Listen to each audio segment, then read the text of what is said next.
오늘의 목표는 이것입니다. 행복을 쫓으면서도 여전히 불행한 현대인의 일상 속에 삶의 의미를 찾는 것이 중요함을 우리들이 오늘 이 시간 인지할 수 있었으면 좋겠고요.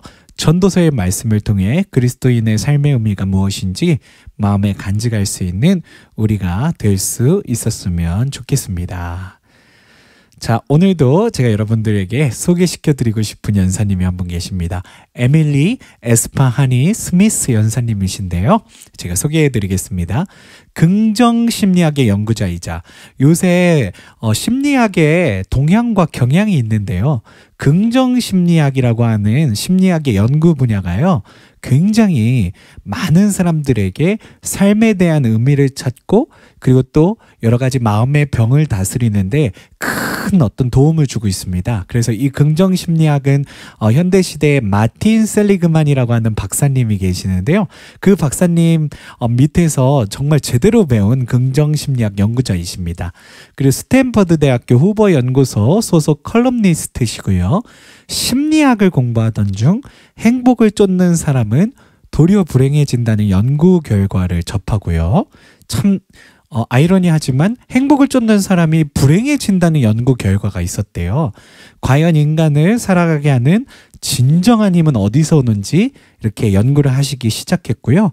조지 엘리엇, 빅터 프랭클, 아리스토텔레스, 석가모니 등 각종 석학과 사상가들의 이야기를 집대성하고 500여 명이 넘는 다양한 인물들을 직접 대면하고 조사하고 연구한 결과 의미를 추구하는 것이 나다운 삶, 진정한 행복을 찾아가는 열쇠임을 밝혔습니다. 그래서 행복을 쫓는 게 아니라 의미를 추구하는 것, 우리들의 삶의 의미를 추구하는 게 진짜 행복을 찾는 열쇠라는 것을 이분의 연구를 통해서 수천 권의 어떤 문헌 연구와 그리고 또 500여 명이 넘는 사람들을 인터뷰하면서 그녀가 찾은 연구 결과입니다.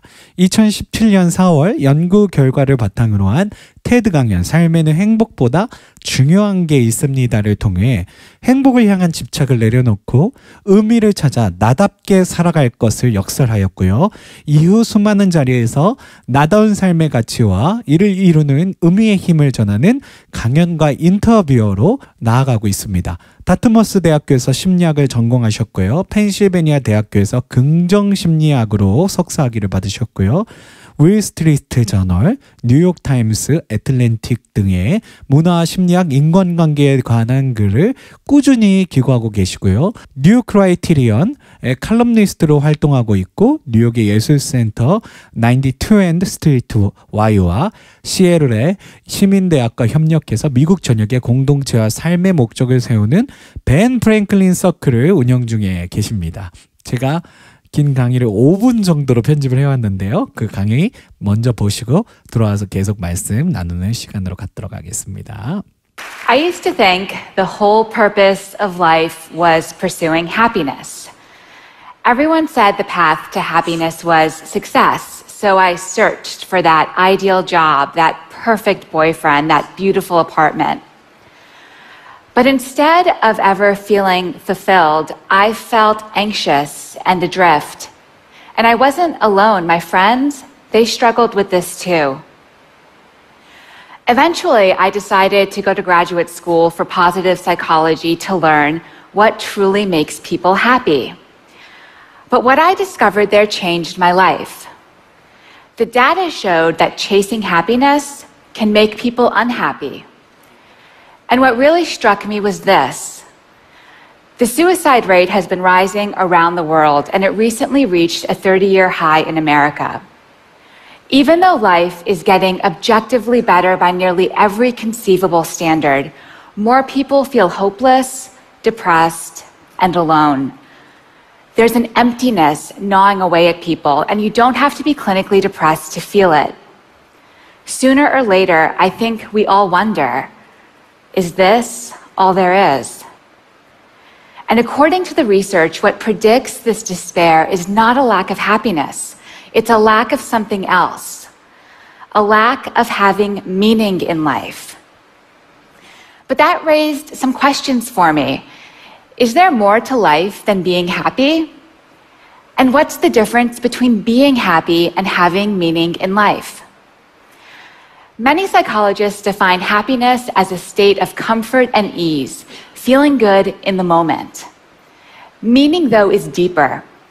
The renowned psychologist Martin Seligman says meaning comes from belonging to and serving something beyond yourself, and from developing the best within you. Our culture is obsessed with happiness, but I came to see that seeking meaning is the more fulfilling path. And the studies showed that people who have meaning in life, they're more resilient, they do better in school and at work, and they even live longer. So this all made me wonder, how can we each live more meaningfully?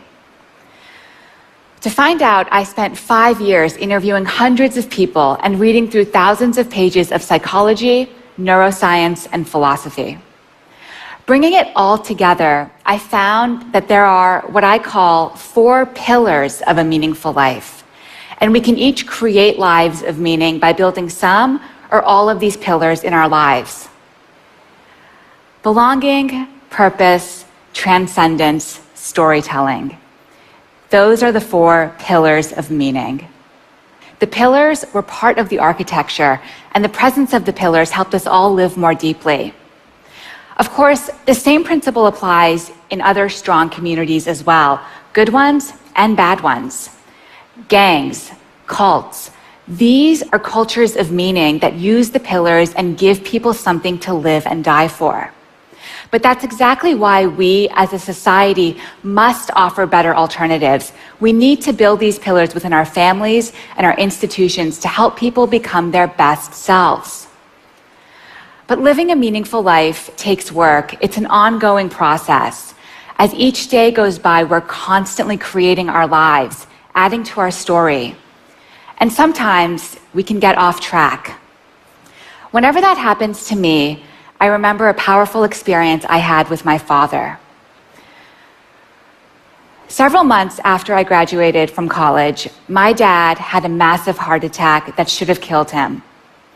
He survived, and when I asked him what was going through his mind as he faced death, he said all he could think about was needing to live so he could be there for my brother and me. And this gave him the will to fight for life. When he went under anesthesia for emergency surgery, instead of counting backwards from 10, he repeated our names like a mantra. He wanted our names to be the last words he spoke on earth if he died. Lying there facing death, he had a reason to live: love. His sense of belonging within his family, his purpose as a dad, his transcendent meditation repeating our names. These, he says, are the reasons why he survived. That's the story he tells himself. That's the power of meaning. Happiness comes and goes, but when life is really good and when things are really bad, having meaning gives you something to hold on to. Thank you. 아까 강연에서도 보셨겠지만 이런 질문으로 에밀리가 시작을 하는 거예요. 그래서 왜 행복을 쫓는 사람이 도리어 불행해질까? 이런 연구가 있다라는 이야기를 하는 거예요.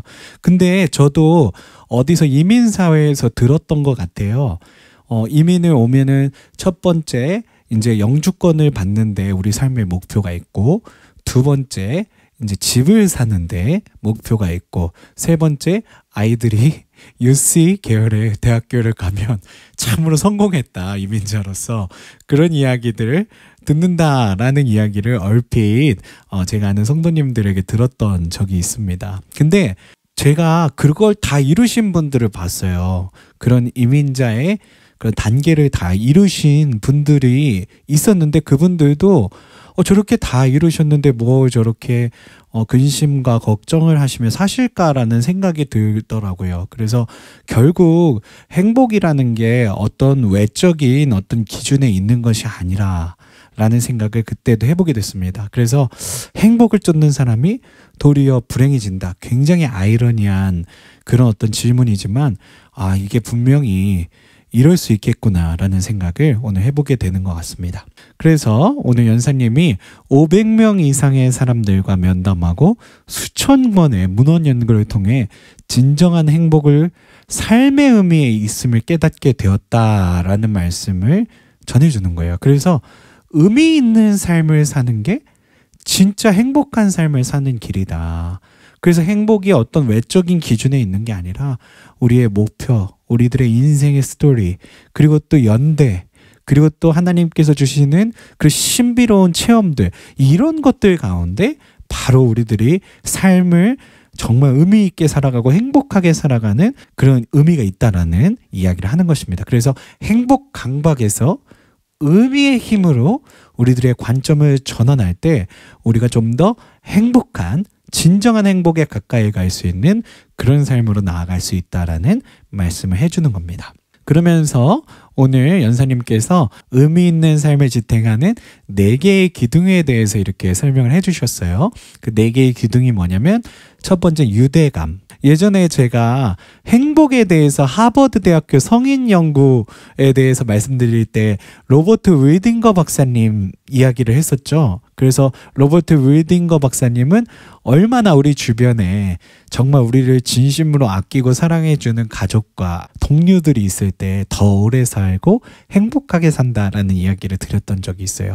분명히 오늘 연사님도 이 유대감이 굉장히 행복에 중요한 개념임을 이렇게 밝히고 계십니다. 그리고 목적, purpose, 누구도 아닌 내가 해야만 하는 일이 무엇인가에 대해서 찾을 수 있고 그 일을 계속해 나가는 게 굉장히 중요하다라는 겁니다. 그래서 목적이 있는 일, 나만이 할 수 있는 일을 찾는 거죠. 스토리텔링, 솔직하게 스스로에게 물어보래요. 정말 당신의 인생이 별로이기만 한가요? 특히 이제 한국의 청년들이요, 말을 줄여서 단어를 만들어요. 이생망이라고 하는 단어를 들어보신 적 있으세요? 이생망? 이번 생은 망했어. 그래서 다음 생에나 나는 가능성이 있다라는 이야기를 하는, 이게 한국의 젊은 청년들이 요새 이생망이라는 단어를 쓴대요. 너무 안타깝죠. 어떻게 아직도 20대, 뭐 30대, 10대 아직도 갈 날이 한창 남은 청년들이 이생망이라는 단어를 쓰고 있다는 것 자체가 얼마나 안타까운 현실인지. 그래서 그런 청년들에게도 이런 메시지가 너무 필요한 것 같아요. 정말 진정한 행복을 위해서는 외적인 기준이 아니라 정말 삶의 의미를 찾아가는 그런 일들을 해야 된다고. 그리고 초월이라고 하는 마지막 이야기를 했는데요. 이거는 스스로를 뛰어넘는 기쁨을 느껴본 적이 언제인가요? 특별히 우리 그리스도인들에게는 오순절 성령의 역사를 체험했던 그때의 경험들이 있겠죠. 하나님께서 오셔서 나의 영혼을 터치하시고, 저 또한 그런 경험을 너무 많이 했었는데 신학교 때 정말 너무너무 저 스스로는 곤고한 사람이었던 것 같아요. 영혼이 정말 너무너무 메마르고 아프고 상처 입은 그런 어떤 사람. 그래서 너무 내성적이고 나 같은 사람이 어떻게 목회를 하겠다고 이렇게 신학교에 와 있나라는 그런 자괴감이 있을 정도로 굉장히 이렇게 위축되어 있는 저의 삶이었는데, 그때마다 저희 신학교에 이제 기숙사에 이제 기도실이 있었어요. 기도실에 가면은, 지하 기도실에 가면은 늘 이렇게 무릎을 꿇고 기도를 했었는데 혼자, 그때 하나님께서 그렇게 저를 만나 주시더라고요. 그래서 저에게 용기도 북돋아 주시고 하나님께서 함께 하신다는 약속도 주시고, 그래서 그때 저는 굉장히 저의 삶의 의미와 목적을 찾을 수 있는 그런 제 인생의 아주 중요한 모멘텀이 아니었나라는 생각을 하게 됩니다. 그래서 우리가 정말 주님 앞에 나갈 때 주님께서 우리를 만져주시고 그런 어떤 인간적인 그리고 또 일상적인 어떤 영역을 넘어서 초월적인 어떤 방법으로 터치하실 때 이제 그런 어떤 경험들이 결국엔 우리가 삶의 의미를 찾게 하는 놀라운 이정표가 되어진다라는 생각을 해보게 됩니다. 자, 그리고 마지막 슬라이드인데요. 제가 이 책을 보면서 너무 오늘의 내용을 잘 정리해 준다고 생각해서 55페이지에 있는 내용을 그대로 가져와 봤는데요. 읽어보겠습니다. 다른 사람들과 긍정적인 방식으로 관계를 맺고 유대감을 느끼는 것. 시간을 쏟을 가치가 있는 일을 찾는 것, 자신과 세상을 이해하는 데 도움을 주는 이야기를 만드는 것, 자기 상실이라는 신비로운 경험을 해보는 것. 이 네 가지 주제는 의미 있는 삶을 살고 여전히 의미를 찾고 있는 사람들과 나눈 대화에서 계속 나타나는 주제였다라는 거예요. 아까 앞서 보여드렸던 이 네 가지 주제, 이 네 가지 기둥이 정말 삶을 의미 있게 살아가고 행복하게 진정한 행복을 찾은 사람들의 그 대화 속에서 다 드러나는 아주 중요한 요소였다라는 말씀을 오늘 우리에게 해주시는 것을 우리가 볼 수 있습니다. 저는 설교를 준비하면서요, 우리 최학선 목사님 생각을 참 많이 하게 됐는데, 어제 그제 우리 목사님 만나서 같이 이렇게 대화를 나눴는데, 목사님께서 어떻게 하면 사람들을 만나서 어떻게 하면 또 복음을 전할 수 있을까, 그런 고민을 또 하고 계시더라고요. 그래서 참 목사님 마음속에는 오직 복음을 어떻게 하면 전할 수 있을까라는 그런 목적의식이 있으시구나라는 생각을 하면서 참 오늘 강연과 더불어서 그렇다, 우리 그리스도인들이 정말 삶을 행복하고 의미 있고 보람지게 살아가는 방법은 바로 예수 그리스도를 향한 이 열정과 소망과 이 목적의식 가운데 있는 거구나라는 생각을 제가 참으로 많이 하게 되었습니다. 오늘 전도서 본문을 12장을 조금 묵상할 수 있었으면 좋겠는데요. 전도서 12장에는요, 이렇게 여러 가지 내용들이 많이 나오지만 8절의 내용, 전도서의 아주 중요한 그런 내용입니다. 굉장히 부정적인 의미의 내용들이지만 전도서가 주로 하는 얘기는 이거예요. 헛되고 헛되도다. 모든 것이 헛되도다. 전도서의 저자가 솔로몬이라고 익히 알려져 있는데, 세상 부귀영화, 권력 모든 것을 이뤘던 솔로몬이 대체 왜 이런 말을 하는 걸까요? 왜 이런 말을 하는 걸까요? 똑같죠.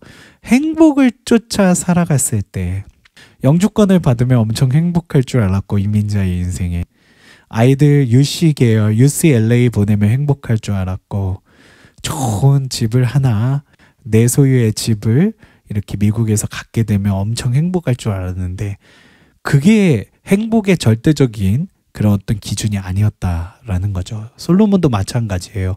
부귀영화, 권력 모든 것을 다 누렸지만 절대로 그가 행복한 사람은 아니었다라는 이야기를 하는 겁니다. 그러면서 12절, 13절에 이 전도서의 가장 중요한 진리를 이렇게 말씀하고 계시는 부분이에요. 내 아들아, 또 이것들로부터 경계를 받으라. 많은 책들을 짓는 것이 끝이 없고 많이 공부하는 것도 몸을 피곤하게 하는데, 결국 최고의 진리는 무엇이냐? 최고의 가치는 무엇이냐? 하나님을 경외하고 그의 명령들을 지킬지어다. 이것이 모든 사람의 본분이니라. 즉 모든 것이 헛되고 헛되고 헛되다고 말씀을 하시면서도 그 헛됨 가운데 진짜가 무엇인가에 대해서 마지막에 언급하는, 이 전도서의 주제절로 언급하시는 그 13절의 말씀을 우리가 볼 수가 있습니다. 하나님을 경외하고 그의 명령들을 지키는 거, 이게 모든 사람의 본분이라는 말씀으로 이 전도서의 내용을 굉장히 압축하고 계시는 것을 저희가 볼 수가 있습니다. 앞서 우리 연사님께서 행복을 쫓는 게 행복한 삶이 절대 아니라는 말씀을 하시면서요, 의미를 찾아가는 인생이 되어야 한다라는 말씀을 우리에게 주셨습니다. 우리 그리스도인들에게 최고의 가치, 최고의 의미가 무엇일까요? 그것은 예수님 사랑하는 거, 그리고 또 예수님 말씀 가운데 끝까지 매달려 있고 그 말씀으로 나를 복종시키면서 주님 다시 오시는 그날에 정말 잘했다 칭찬받는, 잘했다고 이름 불리는 그런 우리가 되는 것이 굉장히 중요하겠고요. 그리고 주님이 우리에게 맡겨주신 그 복음 전파의 사명을 감당하는 것, 주님의 말씀을 전파하는 것, 주님의 그 귀한 말씀을 자꾸 자랑하는 것, 그게 마침내 우리가 이루어야 할 하나님을 경외하고 그의 명령을 지키는 삶, 그리고 가짜 행복이 아니라 진짜 의미와 진짜 가치, 진짜 행복, 그리스도인의 영원한 행복을 찾아가는 삶이 바로 거기에 있는 줄로 믿습니다. 그래서 저와 여러분이 오늘도 정말 이 강연과 전도서 말씀을 통해서요, 정말 우리 삶에 어떤 외적인 그런 행복을 찾는 것이 아니라 정말 우리가 하나님 나라에 대한 소망을 두고 내적인 행복을 향해서 나아갈 수 있는, 정말 우리 마음 가운데 이런 어떤 하나님께서 주시는 은혜와 평강과 축복과 행복이 우리 가운데 가득할 수 있도록 그렇게 될 수 있는 저와 여러분들이 다 되실 수 있었으면 좋겠습니다.